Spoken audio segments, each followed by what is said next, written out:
Echoes of Light, Part 2, Descent. It exercised all the authority of the first beast on its behalf, and made the earth and its inhabitants worship the first beast, whose fatal wound had been healed. And it performed great signs, even causing fire to come down from heaven to the earth in full view of the people. Revelations 12:9.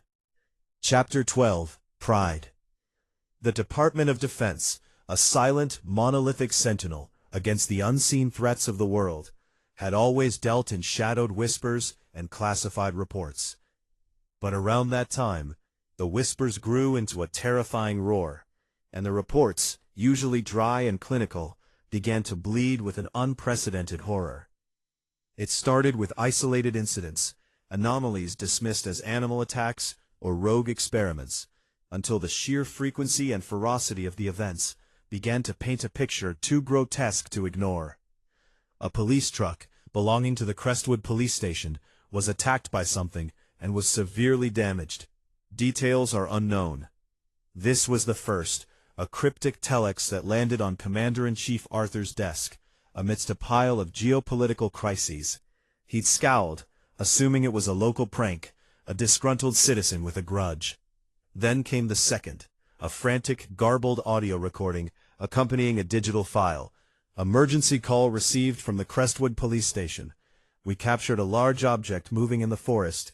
We succeeded in taking a photo, but it made contact and was destroyed. It was left behind on the hull. A large amount of a virus was detected from the skin tissue. The photo, a chillingly clear image despite the chaos of its origin, was a revelation. A huge, sinuous body, eerily reminiscent of a velociraptor, pushing up from dense foliage, branches snapping and scattering as it moved. The ancient predator, a ghost from a prehistoric nightmare, was alive. The final damning detail, a deadly virus detected from its skin tissue, sent a cold dread through the usually unflappable DoD analysts. These weren't isolated incidents. Reports trickled in from rural towns across the region. Cattle mutilated with surgical precision, remote cabins ripped open from the inside, the remains of vehicles twisted into unrecognizable scrap metal, as if by an unseen, colossal hand. A family's RV, found overturned in a ditch near the old Blackwood lumber mill, was a particular point of horror. The car, a once proud symbol of summer freedom, was crushed, its metal contorted into a grotesque abstract sculpture, the entire chassis ripped from the frame. Whatever had done this hadn't merely struck it, it had played with it, torn it, then discarded it like a child's broken toy. And the tracks around it, colossal, three-toed impressions, deeper than anything a bear or wolf could leave, confirmed the terrifying truth.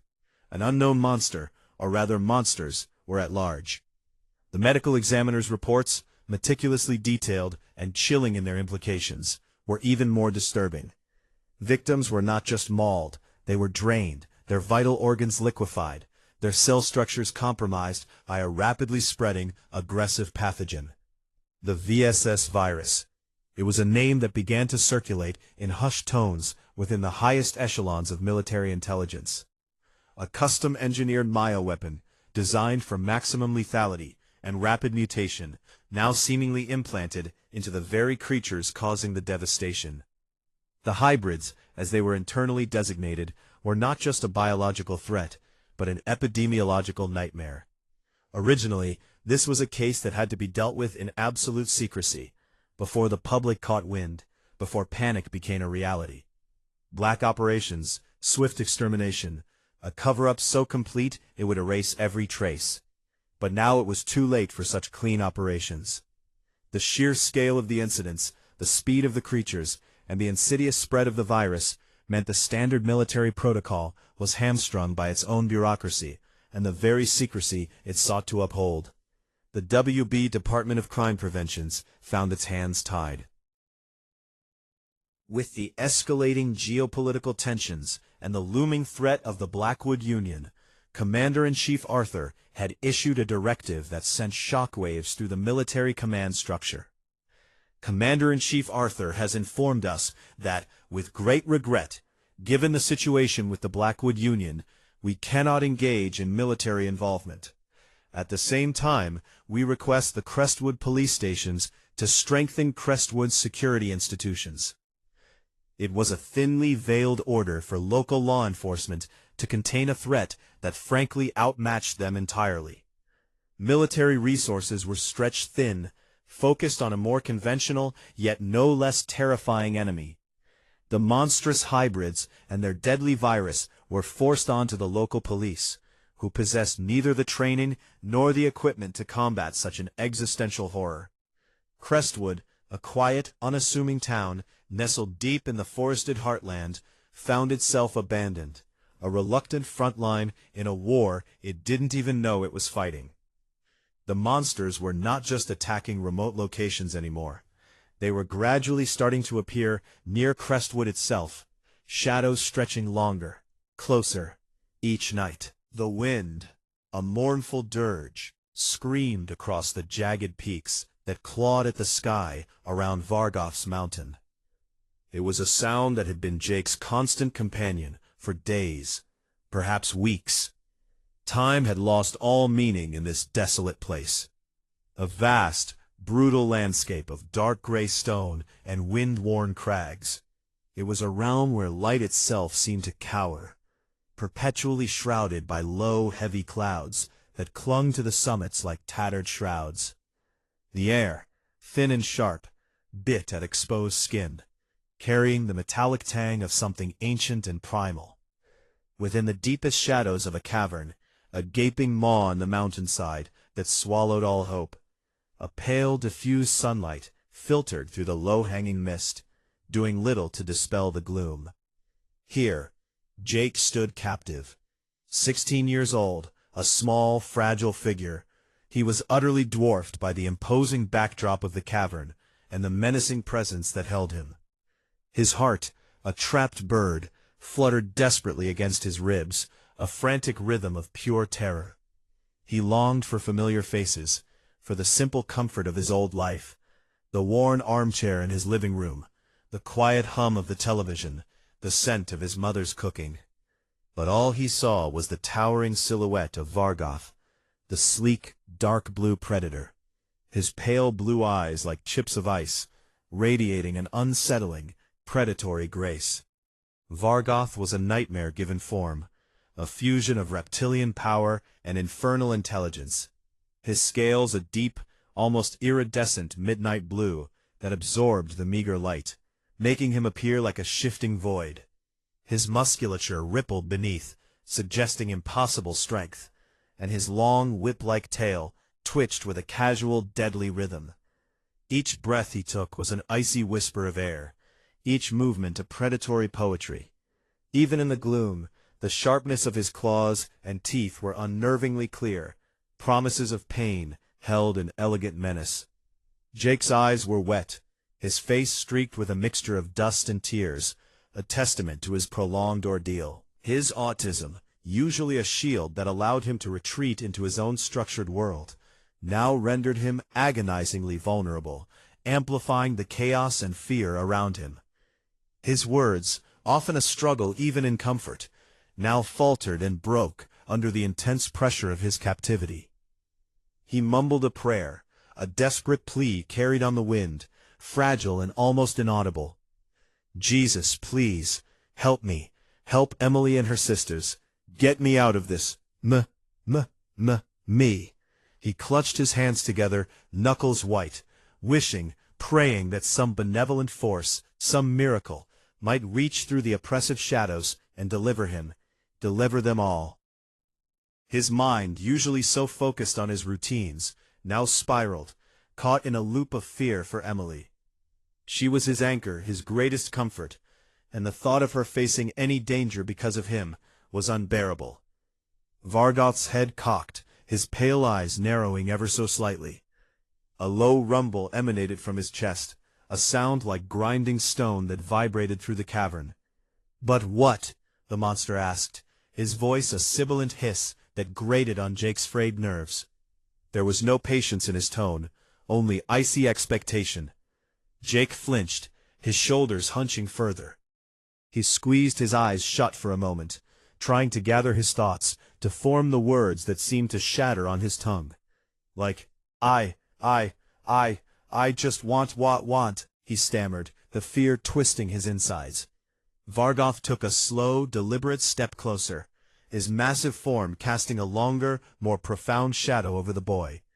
The air grew colder, heavier, saturated with the predator's scent. "What do you want?" Vargoth repeated, each word punctuated with an unnerving, almost musical precision designed to penetrate Jake's trembling resolve. Jake hesitated, wringing his hands together so tightly his fingers began to ache.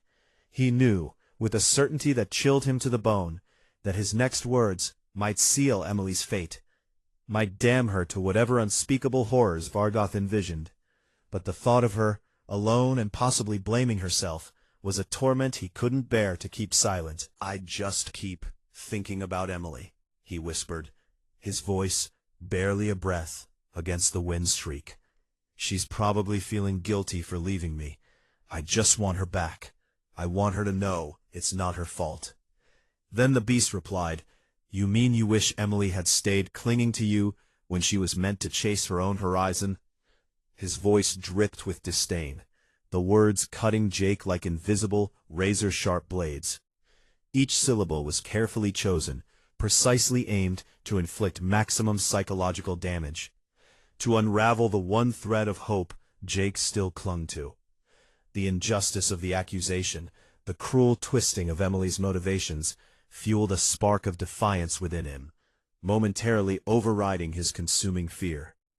His chin trembled, but his eyes, though still wet, held a surprising, fierce light. The beast growled again, a deeper, more unsettling vibration that went straight to Jake's bones, shaking him from the inside out. "Let's see now," Vargoth sneered, his gaze cold and sharp, piercing through Jake's fragile resolve. "Why would you ever believe she'd return?"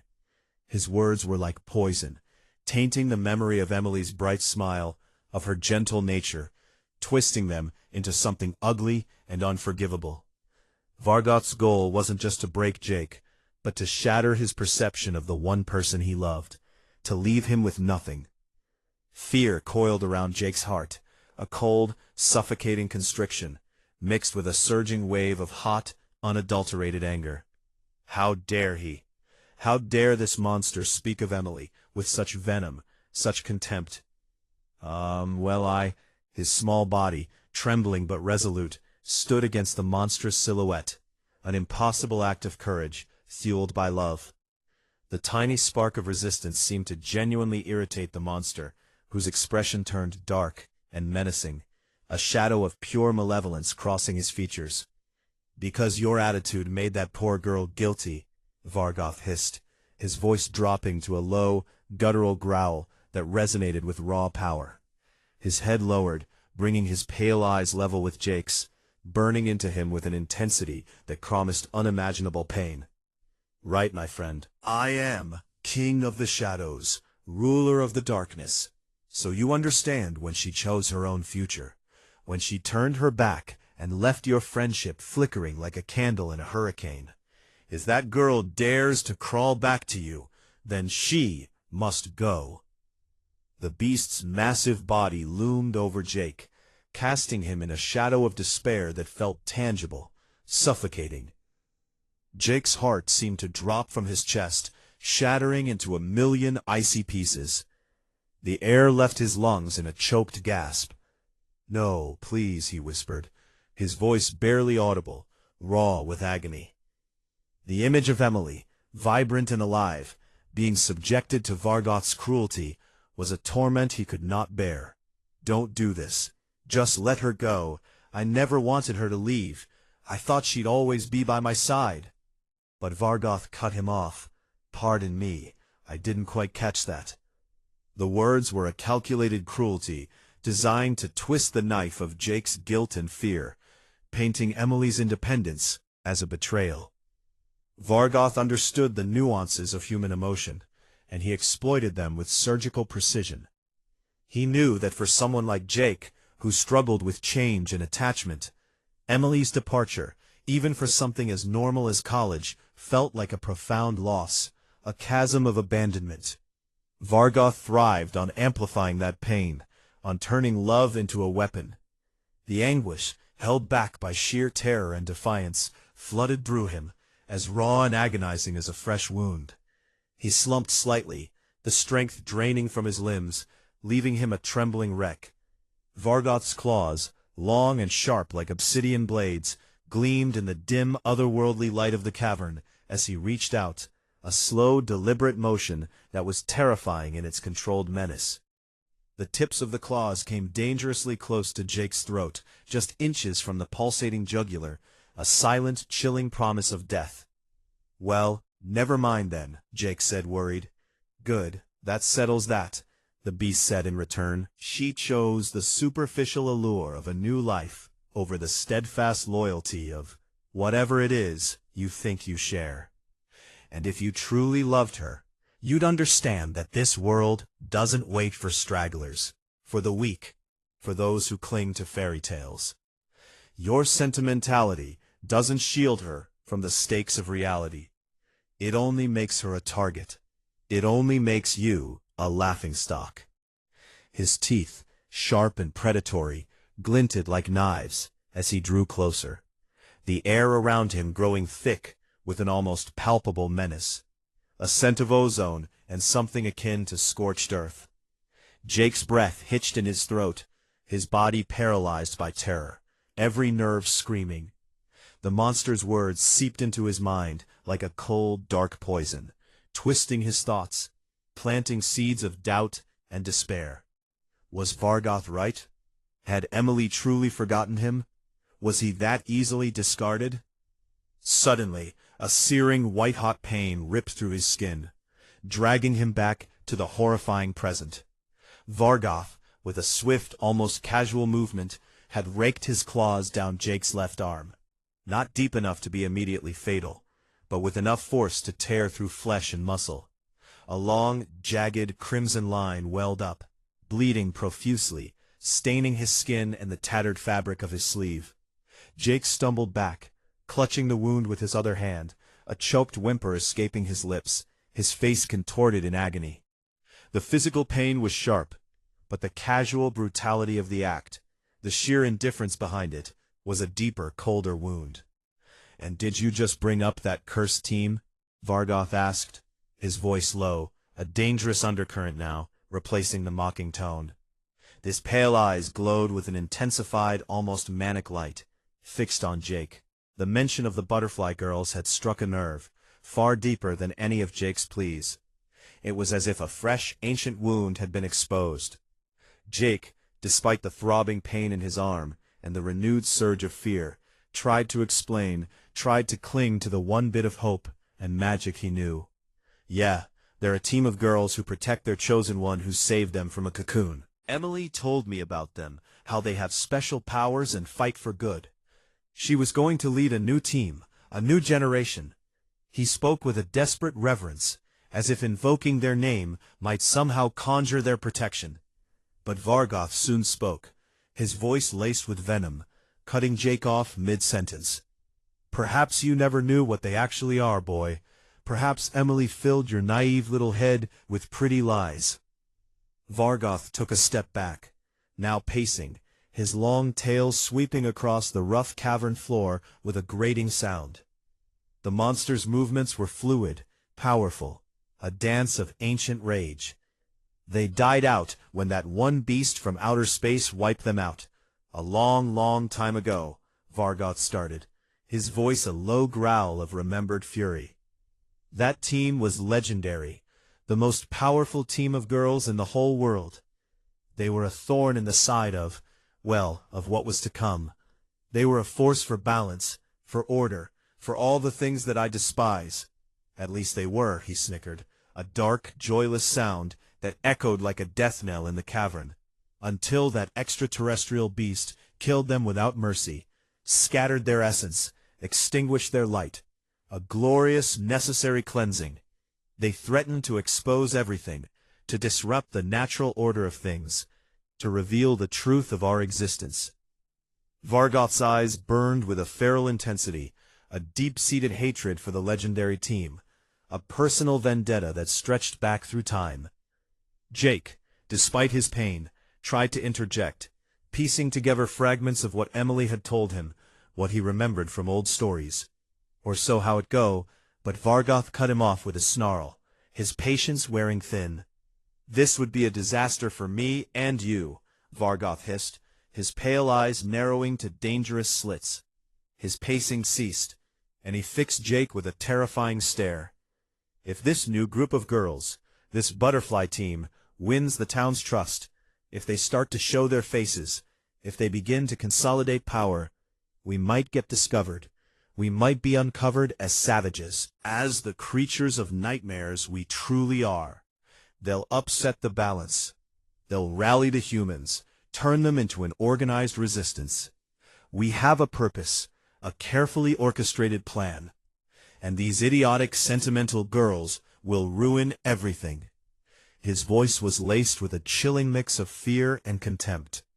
Vargoth wasn't just a brute. He was part of something larger, something with a sophisticated agenda that the butterfly girls threatened.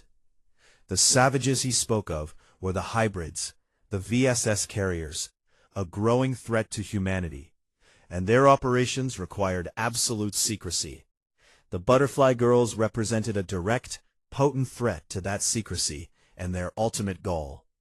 But soon enough, the fear in Vargoth's eyes shifted, replaced by a glint of cunning, a cruel idea taking root in his malevolent mind.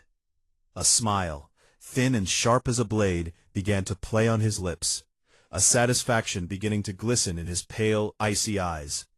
He stepped back from Jake, a final, chilling assessment.